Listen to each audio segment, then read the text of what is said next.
Hey everybody, Katie Evans, owner and lead agent over at the Living 48 Real Estate team. I'm super excited to have you guys back today for another one of our monthly market update videos. So we're doing it a little bit differently. You can obviously see we've got a screen on screen going on here, and I am working from home today rather than the office. So we're going to try out this sort of format, see how you guys like it. Give me a little bit of feedback and let me know if you prefer this format or if you prefer the other format where I'm standing in front of the screen with all of the factoids on the screen behind me. So, all right, let's jump right in. We are actually almost halfway through September now, and wanted to be sure we got you all the August numbers, what was happening at the beginning of the month, kind of where we see the market trending, and be here to answer any questions that you might have. So let's run through our factoids really quick.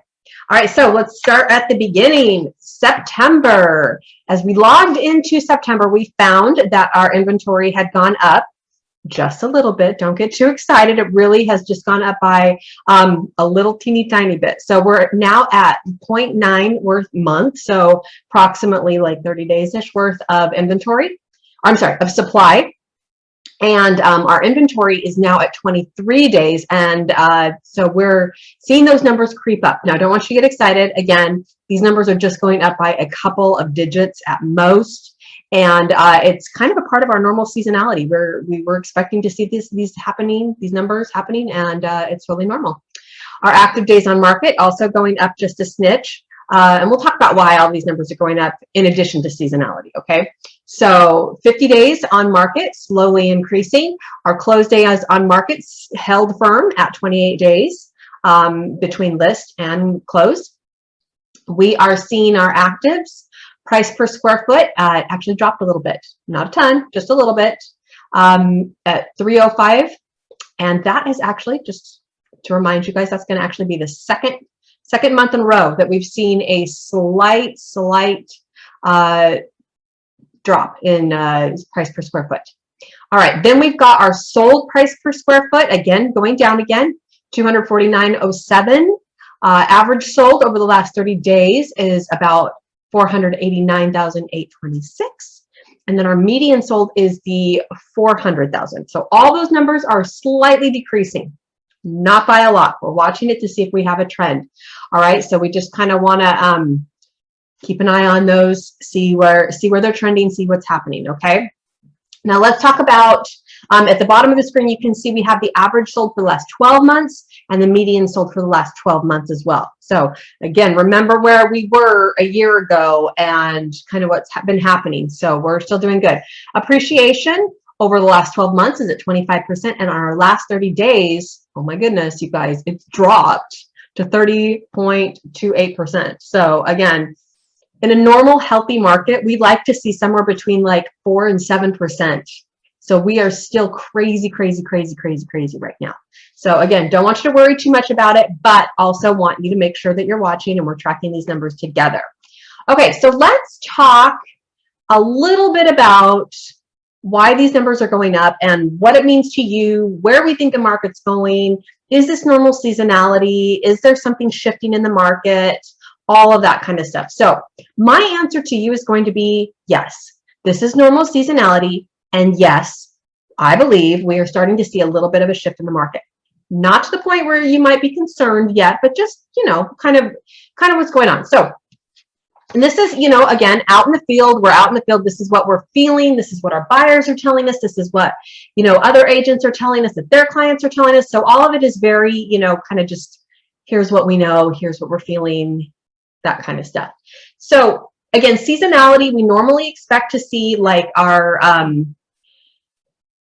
prices start to drop just a little bit. We also start to see typically, we actually usually see like less inventory coming on market. But what we are seeing is that the buyers are starting to get what we call, or they've been having and are experiencing buyer fatigue. They've been trying for so long. Now they're to the point where they're like, these prices can't possibly go up anymore. We're going to sit back and we're going to wait until the prices drop. All right. Now, because our supply is so low, less than a month still, and our market is still very hot, which you guys can see, we're still selling quite a few houses. So let me, hold on just a second. Let me just get this number. So in August, we still closed 9,058 listings. And that's really close. July was a little bit higher, but again, everybody's going back in school. You know, there's lots of reasons for that. We're still closing homes. So, you know, a lot of that is most of the houses. So let's see. I'm trying to see if I have that number. I don't have that number in front of me, but our success rate is that like most homes that are listed on market within 90 days are selling. So just, you know, keep that in mind. But the buyers are getting a little fatigued, and they're starting to feel like, well, I'm not going to pay these extravagant amounts for houses that aren't either A, priced right, or B, in good condition. I think that the time where we could just list anything on the market, expect a bidding war, multiple offers, all that kind of stuff, regardless of the condition and regardless of the sales price, I think is cooling off. I really do. So if you've got a property that you've been holding on to and you're like, oh, we're just going to wait and wait and wait and wait, and you're not wanting to put any money into it, it needs some updating, it needs some repairs, I think your window of getting top dollar is shrinking. All right, so consider that as you are thinking about whether or not you want to get that house listed. I think your window is shrinking. Okay, so let's talk about this a little bit. So we are noticing that there's a little less competition out there, but when I say a little less competition, what we're talking about is that where we would have normally seen 50 multiple offers, we're now seeing like 10. Okay, so you're still competing. You still got to put your best foot forward. It's just not impossible. Okay, so while everything we're just keeping an eye on everything. So let's, in fact, because we're talking about kind of the decrease in competition, let's talk about like what we've been seeing in like overbidding. Okay, so that's a conversation we're having with most of our buyers. Like, hey, this may be the list price, but that's like the starting price. Okay, so let's talk about that really quick. What we saw right now across Maricopa County, so this is Maricopa County that we're talking about right now, which includes our East Valley cities and such. 53, so more than half of all the listings are closing above list price. All right, listings from the $300,000 to the $500,000 range are seeing anywhere between 52.5% and 63.2% closing over. Okay, so that price point is the price point where you're going, just plan on having that starting price is your starting price. Okay, and you're going to be bidding up from there. And the median that people are paying above list price, that's the median, is $15,000 over. The max that we've seen most recently is $105,000 over the asking price. How bad do you want that house? Now, again, we're seeing a little less competition right now, so maybe we don't have to be as aggressive, but you can still plan if you're looking on purchasing a home within that $300,000 to $500,000 price point of paying more than the actual list price. Okay, so just keep that in mind. Want you guys to do that. Let's have a really quick conversation about seller's market, balanced market, buyer's market. All right, typically, historically, all right, so we're going to talk historically because I believe that this is where we're seeing the shift happening right now.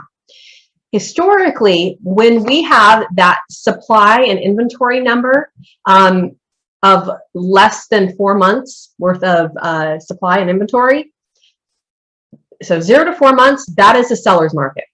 Period, end of story. Sellers are in control. They get what they're asking for, okay? A balanced market typically is somewhere between 4 to 6 months of negotiation. That means that both parties have equal negotiating power. The buyer has negotiating power. The seller has negotiating power. And then a buyer's market is when there is more than 6 months worth of inventory and supply, okay? So right now, and we have been for a long time, we are definitely in a seller's market, all right? Now, what we think we're seeing is a new definition of what a balanced market looks like. So let me give you what we are thinking then the collapsed expectations ought to look like, all right? So right now what we think is that anytime there is between 0 and 2 months worth of inventory and supply, that is a seller's market. We're still in a seller's market, okay? Balanced market, we're thinking looks around like 3 months, okay? And then the buyer's market is going to come back into play at around 4 months. Why do we think that? Well, we think that because for so long now, we've had such low inventory and such high buyer demand that when that buyer demand starts to relax a little bit, which it is right now, the feeling in the air changes just a little bit. Expectations start to change just a little bit. So we're going to continue to watch that because this is kind of a new and emerging market that we've got going on. We haven't experienced this for ever, maybe. And so we're going to have to watch and see what the buyers and the sellers' reactions are. But sellers are like, oh my gosh, my house didn't go under contract in the first weekend. We better lower the price. We better do this. So how everybody responds to this is going to be whether or not what I just told you is truth or not. But we are expecting that that's probably going to be more the reality moving forward as we see some of these numbers kind of change. Again, don't want you to think that we are going to be losing any equity in our homes. We're not. There's nothing on the horizon that we can see at this point that shows any kind of a crash. People have equity in their home. In fact, let me go back and just remind you. Let me find that. Our pre-foreclosures for last month, there were seven pre-foreclosures, and our distressed properties, let's see, they're up to 40 distressed properties, short sales, foreclosures, bank owns, REO, those kind of things. There were 40 of them last month. Those aren't big numbers, guys. That's not a thing. So, and the only way we can kind of track to see what's going into those distressed property numbers is kind of where the pre-foreclosure numbers are. And we've got 7. So again, not big numbers. I don't think we need to be concentrating on that right now. We always track it. We always watch it. But there is nothing right now that is showing us that anybody's going to be losing any equity in their home. In fact, all of those, what people will say, oh, well, you know, so-and-so's going to lose their house. Most likely they've got equity in their home. So they can sell it. They can make a profit. The ones that are going into distressed properties are literally the people who are burying their heads in the sand, didn't want to tell their wives, whatever, and are letting them go. So that's kind of where those numbers are coming from. Okay, you guys, as always, I hope that this has been a helpful video to you. Hope that you are enjoying tracking these numbers with me. If you have any specific real estate questions, I would love to help you. I would love to answer them for you. If you're considering buying or selling here in the Arizona real estate market, please allow us to be one of your resources. We would love to do that for you. Interview us and let us show you how we're getting it done for our clients out there in the marketplace right now. If you need me, feel free to give me a holler on my cell phone, which is 480-415-1341. You can absolutely call or text me on that number. And of course, you can always go check out our website at www.living48realestate.com. All right, you guys have a great week and we'll catch you on our next video. Bye.